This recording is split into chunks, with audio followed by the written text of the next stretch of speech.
വചനവീഥിയിലൂടെ father ജെ.ബി. Puthur. വിശുദ്ധ ലൂക്ക രചിച്ച നമ്മുടെ കർത്താവ് യേശുമിശിഹായുടെ പരിശുദ്ധ സുവിശേഷം. അധ്യായം 16, 19 മുതൽ 31 വരെയുള്ള വാക്യങ്ങൾ. ധനവാനും ലാസറും. ഒരു ധനവാൻ ഉണ്ടായിരുന്നു. അവൻ ചെമ്മന്ന പട്ടും മൃദുല വസ്ത്രങ്ങളും ധരിക്കുകയും എന്നും സുഭിക്ഷമായി ഭക്ഷിച്ച് ആനന്ദിക്കുകയും ചെയ്തിരുന്നു. അവന്റെ പടിവാതിൽക്കൽ ലാസർ എന്നൊരു ദരിദ്രൻ കിടന്നിരുന്നു. അവന്റെ ശരീരം വ്രണങ്ങൾ കൊണ്ട് നിറഞ്ഞതായിരുന്നു. ധനവാന്റെ മേശയിൽ നിന്ന് വീണിരുന്നവ കൊണ്ട് വിശപ്പടക്കാൻ അവൻ ആഗ്രഹിച്ചു. നായ്ക്കൾ വന്ന് അവന്റെ വ്രണങ്ങൾ നക്കിയിരുന്നു. ആ ദരിദ്രൻ മരിച്ചു. ദൈവദൂതന്മാർ അവനെ അബ്രാഹത്തിന്റെ മടിയിലേക്ക് സംവഹിച്ചു. ആ ധനികനും മരിച്ച് അടക്കപ്പെട്ടു. അവൻ നരകത്തിൽ പീഡിപ്പിക്കപ്പെടുമ്പോൾ കണ്ണുകൾ ഉയർത്തി നോക്കി. ദൂരെ അബ്രാഹത്തെയും അവന്റെ മടിയിൽ ലാസറിനെയും കണ്ടു. അവൻ വിളിച്ചു പറഞ്ഞു, പിതാവായ അബ്രാഹമേ, എന്നിൽ കനിയണമേ. തന്റെ വിരൽത്തുമ്പ് വെള്ളത്തിൽ മുക്കി എന്റെ നാവ് തണുപ്പിക്കാനായി ലാസറിനെ അയക്കണമേ. ഞാൻ ഈ അഗ്നിജ്വാലയിൽ കിടന്ന് യാതന അനുഭവിക്കുന്നു. അബ്രാഹാം പറഞ്ഞു, മകനെ, നീ ഓർമ്മിക്കുക, നിനക്ക് ജീവിതകാലത്ത് എല്ലാ സുഖ സൗകര്യങ്ങളും ലഭിച്ചിരുന്നു. ലാസറിനോ കഷ്ടതകളും. ഇപ്പോൾ അവൻ ഇവിടെ ആനന്ദിക്കുകയും നീ വേദന അനുഭവിക്കുകയും ചെയ്യുന്നു. കൂടാതെ ഞങ്ങൾക്കും നിങ്ങൾക്കും മധ്യേ ഒരു വലിയ ഗർത്തവും സ്ഥാപിക്കപ്പെട്ടിരിക്കുന്നു. ഇവിടെ നിന്ന് നിങ്ങളുടെ അടുത്തേക്കോ അവിടെ നിന്ന് ഞങ്ങളുടെ അടുത്തേക്കോ വരാൻ ആഗ്രഹിക്കുന്നവർക്ക് അത് സാധിക്കുകയില്ല. അപ്പോൾ അവൻ പറഞ്ഞു, പിതാവേ, അങ്ങനെയെങ്കിൽ ലാസറിനെ എന്റെ പിതൃഭവനത്തിലേക്ക് അയക്കണമേ എന്ന് ഞാൻ അപേക്ഷിക്കുന്നു. എനിക്ക് 5 സഹോദരന്മാരുണ്ട്. അവരും പീഡകളുടെ ഈ സ്ഥലത്ത് വരാതിരിക്കേണ്ടതിന് അവൻ അവർക്ക് സാക്ഷ്യം നൽകട്ടെ.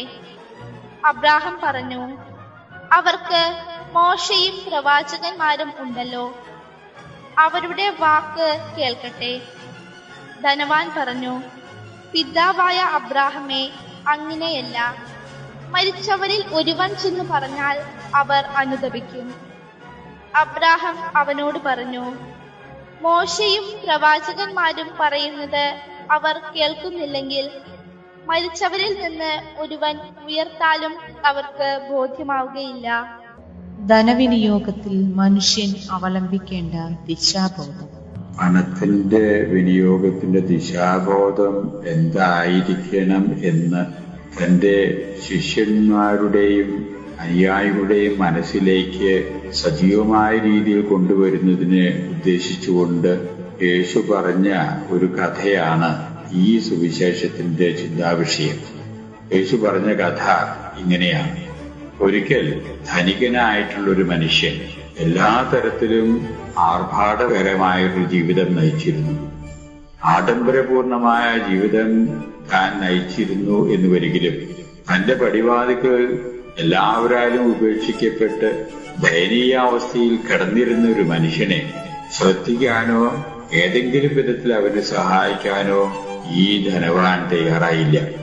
അങ്ങനെയിരിക്കെ ആരാരും പരിചരണമോ സംരക്ഷണമോ ലഭിക്കാൻ ഇടവരാത്തതിന്റെ അടിസ്ഥാനത്തിലും കൂടിയാകാം ആ ദരിദ്രൻ മരണപ്പെട്ടു. ആരൊക്കെയോ ഇടപെട്ട് സംസ്കാരം നടത്തി. കാലത്തിന്റെ തികവിൽ എന്ന് തന്നെ പറയാം, നമ്മുടെ ധനികനും മരിച്ചു. അവിടെ ഗംഭീരമായിട്ടുള്ള ഒരു സംസ്കാര ശുശ്രൂഷ അദ്ദേഹത്തിന് നൽകി കാണും ബന്ധുജനങ്ങൾ. ഇത്ര വരെ ഈ ലോകത്തിലുള്ള ദരിദ്രന്റെയും ധനവാന്റെയും ജീവിതത്തെ പറ്റി നമ്മോട് പറഞ്ഞു വെച്ചുകൊണ്ട് യേശു മറു ലോകത്തിലേക്ക് നമ്മളെ കൂട്ടിക്കൊണ്ടു പോകുകയാണ്. അവർക്ക് എന്തു പറ്റിയെന്ന് നമ്മോട് പറഞ്ഞു തരികയാണ് യേശു കഥയിൽ കൂടെ. മറുലോകത്ത് ചെന്നോടുകൂടി സ്ഥിതിവിശേഷത്തിനാകെ മാറ്റം വരുന്നു. നമ്മുടെ ദരിദ്രൻ എല്ലാവിധ സുഖ സൗകര്യങ്ങളിലും ഐശ്വര്യപൂർണമായ ഒരു ജീവിതം നയിക്കുന്ന ഒരു കാഴ്ച. എന്നാൽ നമ്മുടെ ധനികനാകട്ടെ നരകതുല്യമായിട്ടുള്ളൊരു ജീവിതം, എല്ലാ തരത്തിലുള്ള പീഡനങ്ങളും യാതനകളും സഹിച്ചുകൊണ്ട് വേദനയിൽ കൂടെ ജീവിതം തള്ളി നീക്കുന്ന ഒരവസ്ഥ ധനികന്. ഇതാണ് മറുലോകത്തെ ചിത്രം. ഇങ്ങനെ വേദനിക്കുന്ന ആ അവസ്ഥയിലാണ് ധനികന് ചില ചിന്തകള് മനസ്സിൽ പൊങ്ങി വരുന്നത്. ചില ഉൾക്കാഴ്ചകള് അപ്പോഴാണ് ഉണ്ടാകുന്നത്. ആ ഉൾക്കാഴ്ചകൾക്കനുസരിച്ച് ധനവാൻ തന്റേതായിട്ടുള്ള രീതിയിൽ മറുലോകത്തിന്റെ ഉത്തരവാദിത്വംപ്പെട്ട ആളുകളോട് അപേക്ഷിക്കുന്നു യേശു പറഞ്ഞ കഥയില്. പക്ഷേ കഥാകൃത്തായ യേശു കഥയിലെ സൂത്രധാരകനായിട്ടുള്ള അബ്രാഹാമിനെ കൊണ്ട് പറയിപ്പിക്കുന്നതായിട്ടാണ് നാം കാണുന്നത്. മകനെ, ഈ ലോകത്തിലുള്ള ജീവിതം ഒരു പരീക്ഷയായിട്ട് കരുതാം. അതിന് ഓരോരുത്തർക്കും നിശ്ചിതമായ ഒരു സമയം നിശ്ചയിച്ചിട്ടുണ്ട്. ഓരോരുത്തർക്കും നിശ്ചയിക്കപ്പെട്ടിട്ടുള്ള ആ സമയത്തിനുള്ളിൽ വേണം ആ പരീക്ഷ എഴുതി തീർക്കാൻ. ആ സമയത്തിനുള്ളിലുള്ള പ്രകടനങ്ങളെ മൂല്യനിർണയത്തിന് ഉപയോഗിക്കുള്ളൂ. നിന്റെ സമയം കഴിഞ്ഞു, ദരിദ്രന്റെ സമയവും കഴിഞ്ഞു. ആ സമയത്തിനുള്ളിൽ നീ ചെയ്യാമായിരുന്ന പലതും നീ ചെയ്തില്ല. ആ സമയം കഴിഞ്ഞതുകൊണ്ട് ഇനി നിനക്ക് അതിനെപ്പറ്റി യാതൊന്നും കൂടുതൽ ചെയ്യാൻ, കുറവ് ചെയ്യാനും സാധ്യമല്ല.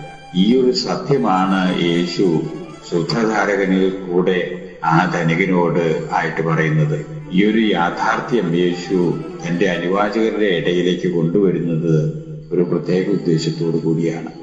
മനുഷ്യന് ലഭ്യമായിരിക്കുന്ന അവസരങ്ങള് ഉപയോഗിക്കുമ്പോൾ എനിക്ക് എന്റെ കാര്യം, നിനക്ക് നിന്റെ കാര്യം എന്ന് പറയുന്ന ആ മനസ്ഥിതിയിൽ നിന്ന് മാറി എനിക്ക് എന്റെ കാര്യത്തിൽ തന്നെ നിന്റെ കാര്യം കൂടെ ആവശ്യാനുസരണം പെടുത്തേണ്ടതുണ്ട് എന്നൊരു ചിന്തയോടുകൂടി മനുഷ്യൻ ജീവിക്കേണ്ടിയിരുന്നു. എന്നാൽ കഥയിലെ സൂചിപ്പിച്ച ആ മനുഷ്യന് ധനമുണ്ടായി. ആ ധനം അവൻ വിചാരിച്ചത് അവന് വേണ്ടി മാത്രമാണെന്ന്.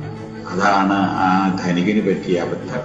അത് സമയത്തിന്റെ ഉള്ളിൽ ലഭിച്ചിരിക്കുന്ന സമയത്തില് വേണ്ട വിധത്തിൽ വിനിയോഗിച്ചില്ല എന്നുള്ളതാണ് ആ ധനവാന് കിട്ടിയ ഏറ്റവും വലിയ ശിക്ഷയ്ക്ക് കാരണം.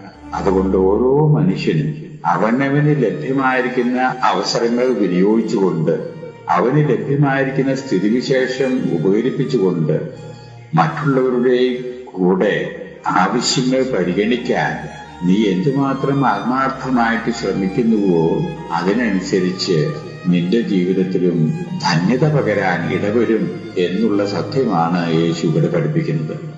പണം ഉണ്ടായതോ പണം ഇല്ലാതെയാകുന്നതോ അല്ല ഒരു മനുഷ്യനെ ധന്യനാക്കി തീർക്കുന്നത്.